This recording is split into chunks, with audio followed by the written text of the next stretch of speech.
New tonight, CNN just learning the president's former campaign chairman, Paul Manafort, may testify before Senate investigators in public after all. Manafort, who of course was also at that meeting with the Russian lawyer, had agreed to testify in private. Now, Senator Chuck Grassley also telling our Manu Raju that Attorney General Jeff Sessions will now also appear before the Senate Judiciary Committee. These are obviously significant developments. And out front now, Republican Congressman Trey Gowdy of South Carolina, member of the House Intelligence Committee, chairman of the House Oversight Committee. And Chairman, I appreciate your time. I want to ask you about these new developments at this hour. How important is it for your committees to hear from Sessions and Manafort? And is Donald Trump Jr. also on that must testify list?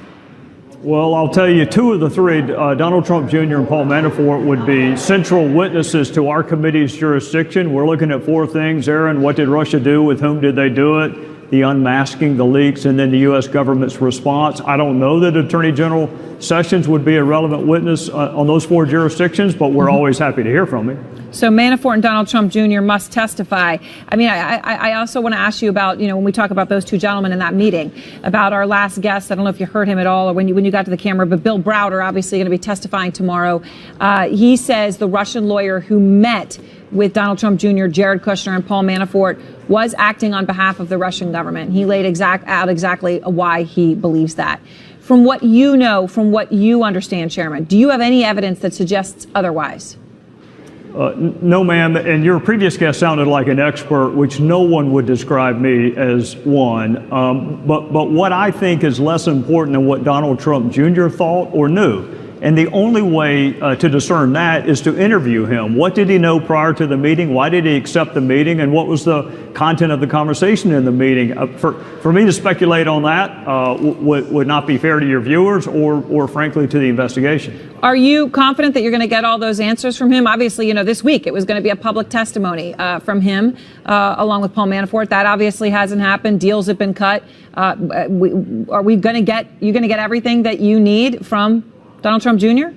Well, I'm always reluctant to use the word everything. For 16 years in a courtroom, I don't know that I ever got every salient fact.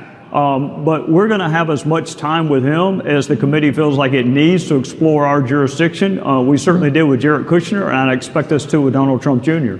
Now, you did have a chance already to question Jared Kushner, who was also in that meeting, and that was just yesterday. I want to ask you, according to Bloomberg, your colleague, Congressman Adam Schiff, was critical of you in this regard. He said, quote, Mr. Gowdy took the role as a second attorney for Mr. Kushner. I don't know whether he's describing you as a defender or an apologist or what, but what's your response to Congressman Schiff? Not much of any. I was in there for 3 hours. Mr. Kushner has a very good lawyer named Abby Lowell. I was a very mediocre lawyer, although I did it for 16 years. He can do much better than me. What I was tired of, Erin, was the Democrats asking non-relevant questions. So Jared Kushner answered all of their questions. He stayed an hour longer than he was supposed to. In fact, he stayed an hour longer than Dan Coats, who's the head of the intelligence community. The Democrats ran out of good questions, but they didn't run out of questions. So I think that's Adam's frustration that Jared Kushner did not tell him what he wanted to hear from a political ambition standpoint.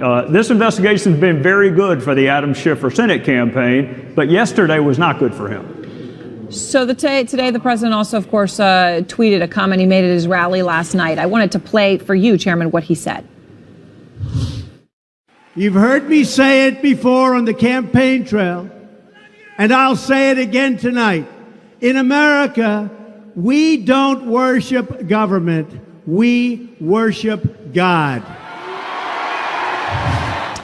Now, conservative Bill Kristol, of course, you know him. He's been critical of the president before. But on this, he tweeted, in America, the president doesn't tell us who or what or whether to worship. Who do you agree with, Bill Kristol or the president, who just came out and definitively said, in America, we worship God? How about choice C, our founding fathers, who gave us a First Amendment, which is a free exercise right, but also a freedom to have no religion if that's what we want. There is no established religion in this country. That's why we have an establishment clause. The president's welcome to share his faith. It's been done by other presidents. Jimmy Carter did it. John F. Kennedy Jr. did it. If President Trump wants to share his faith, more power to him. But our country recognizes all religions, including no religion. All right. Thank you very much, Chairman. I appreciate your time. Yes, ma'am. Thank you.